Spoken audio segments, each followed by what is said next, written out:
Bonsoir Jean-Luc Mélenchon. Vous êtes né à Tanger, vous avez passé les 11 premières années de votre vie, votre enfance. On en parlera tout à l'heure de ce lien si particulier que vous avez d'ailleurs longtemps évoqué pendant votre carrière politique avec le Maroc.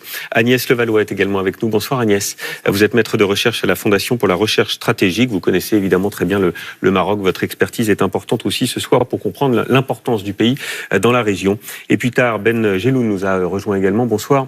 Vous êtes écrivain, poète, peintre, lauréat du prix Goncourt en 1987 pour le très bel ouvrage La Nuit sacrée. Avant de vous entendre les uns et les autres, je voudrais qu'on continue aussi de faire vivre ces initiatives qui sont lancées par des citoyens français. On a vu une première initiative tout à l'heure. On va retrouver Valentin Châtelier, qui est lui du côté de Montpellier, où des habitants, vous allez voir, se sont mobilisés pour récupérer un maximum de produits pour les acheminer évidemment au Maroc. Valentin. Valentin, vous êtes avec nous? Vous nous entendez? Voilà, problème de son, mais c'est pas très grave. Ah, ça y est, Valentin, bon, formidable. C'est les joies du direct. Alors Valentin, racontez-nous cette formidable initiative du côté de Montpellier pour acheminer des vivres au Maroc. Oui, c'est un entrepôt qui a reçu beaucoup de dons aujourd'hui. Près de 200 personnes sont venues pour faire des dons. Il y a les bénévoles qui sont à pied d'œuvre en train de travailler pour trier ces couettes, c'est tout ça pour trier, pour ensuite les envoyer en direction du Maroc. Il y a aussi toute la partie paramédicale qu'on va voir juste là, avec des pansements, des compresses, tout ça qui sera très utile pour les sinistrés sur place. En fait, tout ça, il faudra le charger dans un camion qui partira demain en direction du Maroc. On est d'ailleurs avec un bénévole. Bonsoir. Il y a tous ces dons, bien sûr. Il y a aussi votre stock à vous et notamment Célie. Exactement, Célie. Donc, ce ne sont pas des dons directement, c'est des stocks qu'on avait en prévision de besoins. Donc, on met, on va dire, pour le Maroc en urgence. Ils vont servir à quoi? Donc là, ça va être surtout soit pour on va dire réapprovisionner des hôpitaux, soit des dispensaires. Nous, vraiment, le souhait, ce serait que ça soit utilisé vraiment dans on va dire l'arrière-ville. Et donc ce camion, il partira demain. Il va aller où concrètement? Donc concrètement, arrivé Tanger, Maroc. Donc ensuite, on attend les autorisations par rapport au dispatchement. Et comme je vous disais, vraiment nous, notre souhait, c'est que ce soit vraiment dédié aux parties les plus touchées, les plus démunies. Dans les montagnes, c'est ça, hein? Exactement. Merci beaucoup. On vous laisse continuer à travailler. Vous avez encore beaucoup de travail ici pour que toute cette aide puisse arriver le plus tôt possible au Maroc. Merci beaucoup Valentin. Je voudrais simplement donner un grand coup de chapeau, lancer un grand coup de chapeau, je ne sais pas ce que vous en pensez les uns et les autres, à ces Français qui se mobilisent chacun dans leur coin, voilà, qui prennent leur voiture, qui mettent des paquets dans leur voiture, qui récoltent quelques euros à droite, à gauche pour les emmener au Maroc. Ben Jelloun, c'est formidable quand même cet élan de solidarité. Bien sûr, spontané. Il y a une solidarité tout à fait immédiate et formidable, un peu partout d'ailleurs, en France, dans les milieux des Marocains et les milieux des Français, bien sûr. Et puis au Maroc, les Français qui sont au Maroc aussi, et qui ont donné leur sang avec les Marocains. Et ça, il y a une vraie solidarité entre les peuples.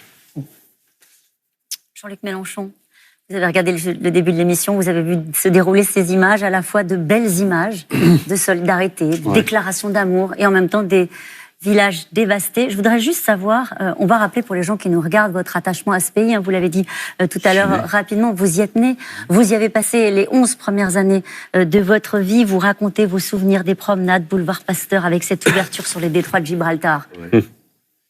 Bon, il y a...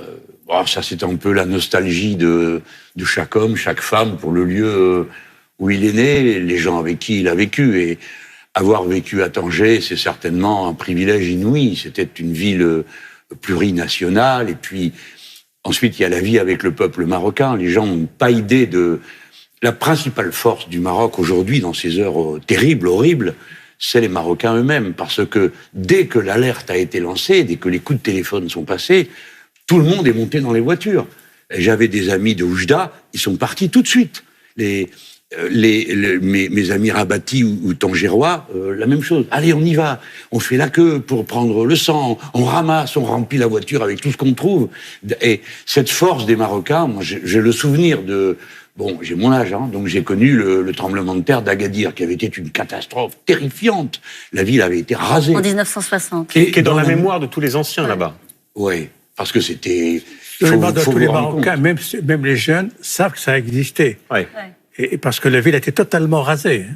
Et c'est quelque chose qui hante les Marocains depuis toujours. Ah ben moi, j'en avais les larmes, parce que je me souviens de l'onde de choc.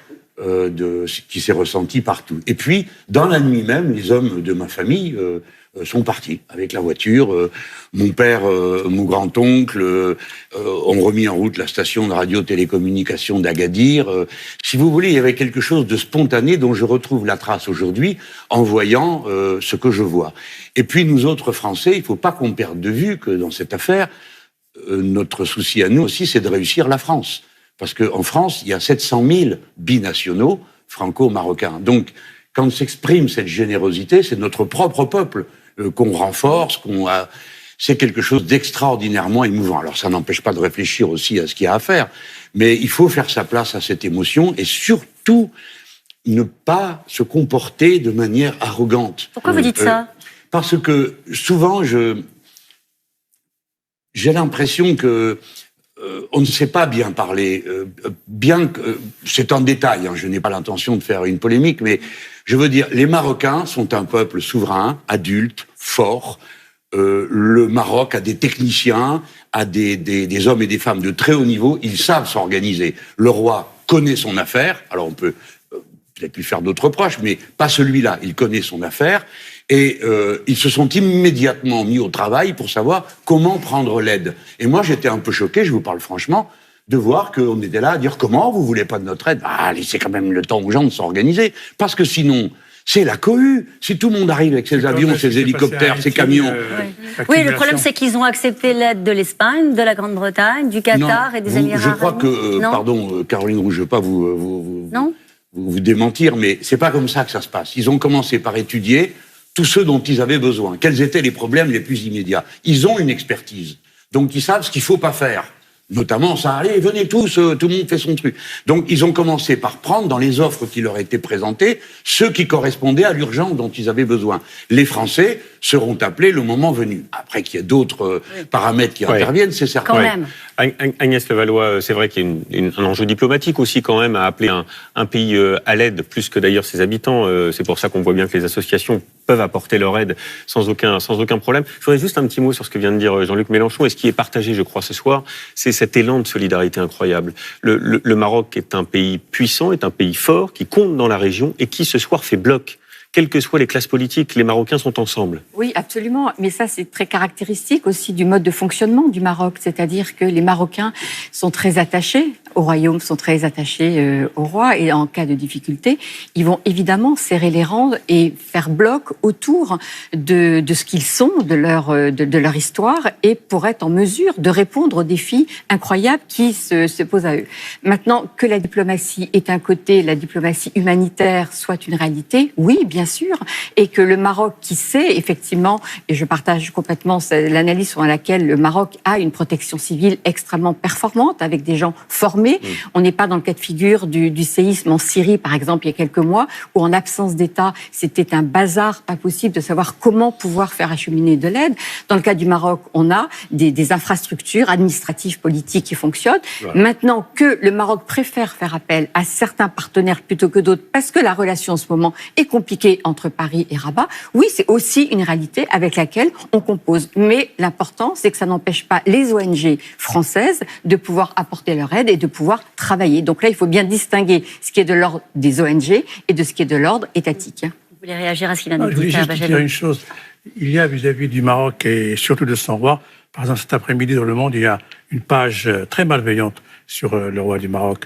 Je ne sais pas pourquoi, mais à chaque fois qu'on parle de lui, c'est toujours d'une manière négative, péjorative, alors que c'est un grand roi qui a énormément fait pour le pays, qui a transformé le pays depuis qu'il est arrivé, qui a vraiment fait beaucoup.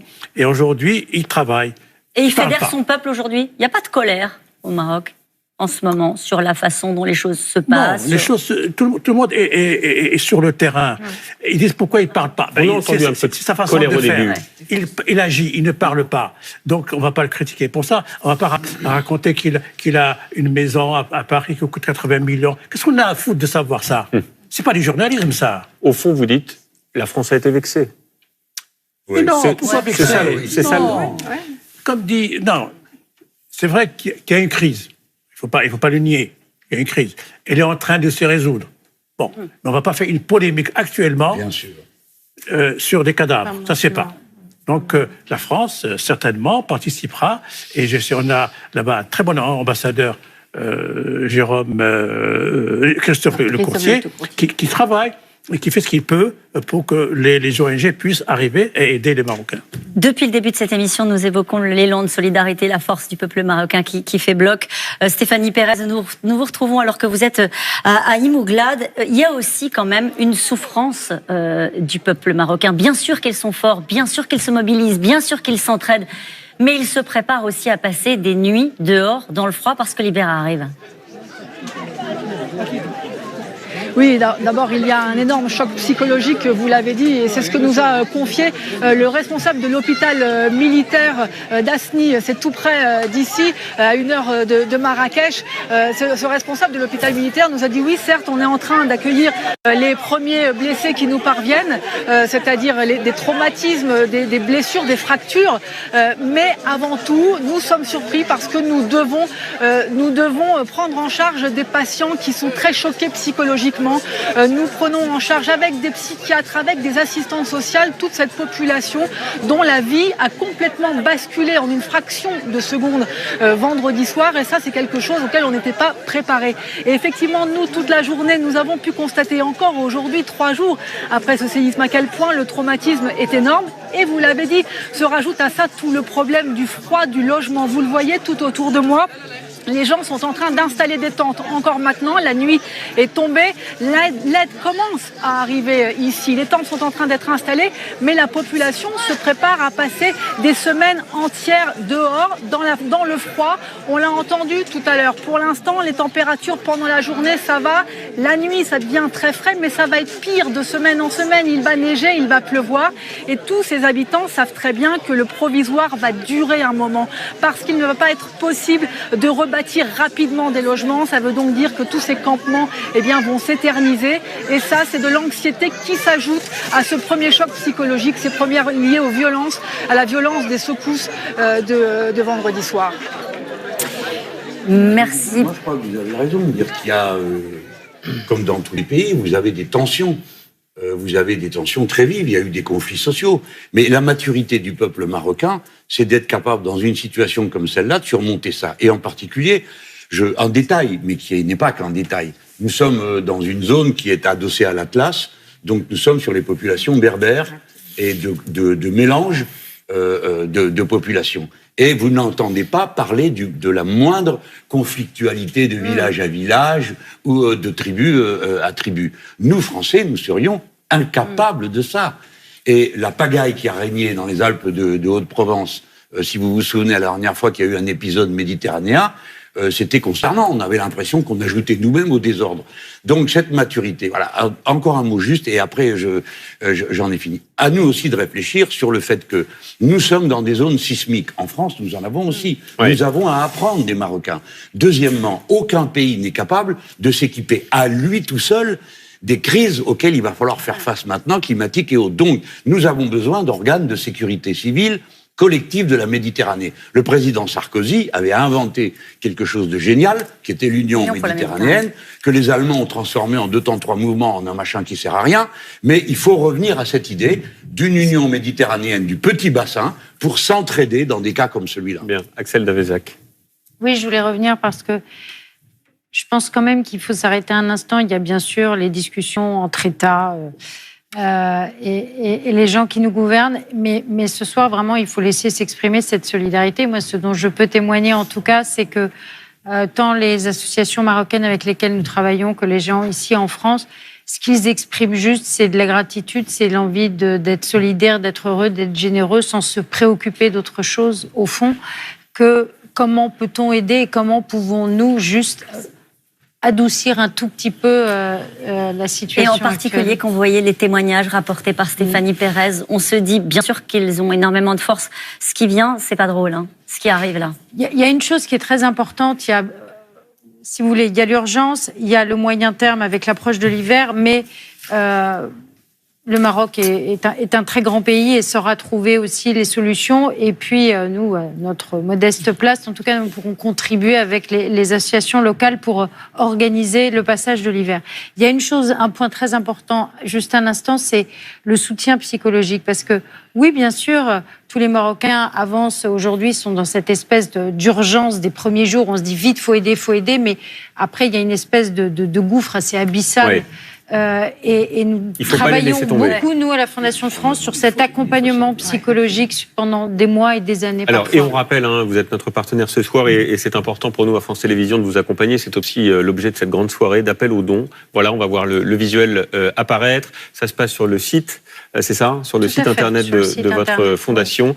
La Fondation de France, voilà, un petit don, 1 euro, 2 euros, 10 euros. 100 euros, plus pour ceux qui peuvent. Absolument. Voilà, tout est bon à prendre, évidemment. Oui, avec la solidarité et la mobilisation aussi des artistes, des comédiens. On va voir quelques réactions, celle de Gad Elmaleh. Vous voyez passer les tweets qui renversés par la tragédie qui a frappé le Maroc cette nuit. Pensée et soutien à toutes les victimes et à leurs familles. Ce message porté par Patrick Bruel également. Quelle tristesse devant cette tragédie. Toutes mes pensées et soutien aux victimes, à leurs familles, à tous nos amis marocains. Force et courage aux héros qui luttent pour porter secours. Et puis ce message aussi de Paul Naref.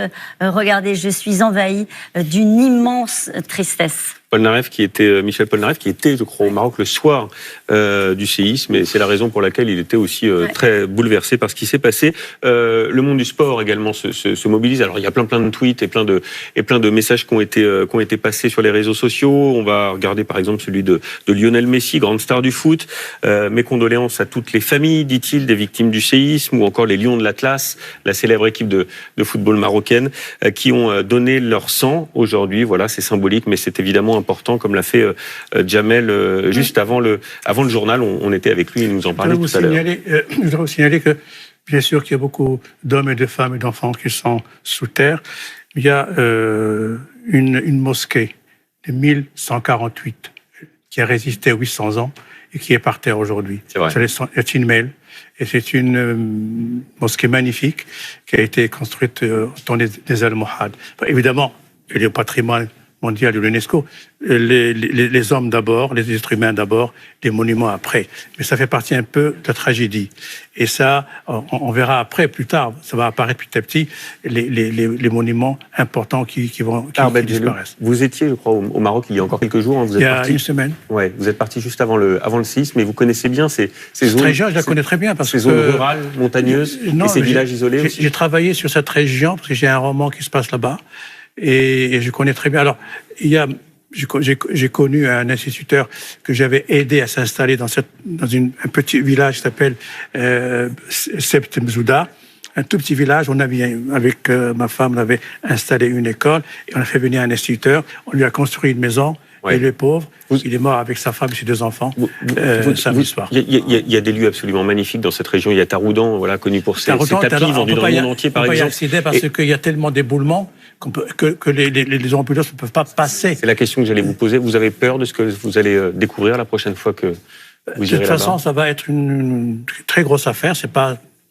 On n'en parle, mais les conséquences vont être énormes. Et la reconstruction, il va falloir y penser dès maintenant et surtout s'occuper des orphelins, des veufs. Enfin, c'est une tragédie immense. Et c'est un des séismes les plus terribles depuis 200 ans. Parce que le choc plus puissant, à 20 km sous terre. Oui. 20 km.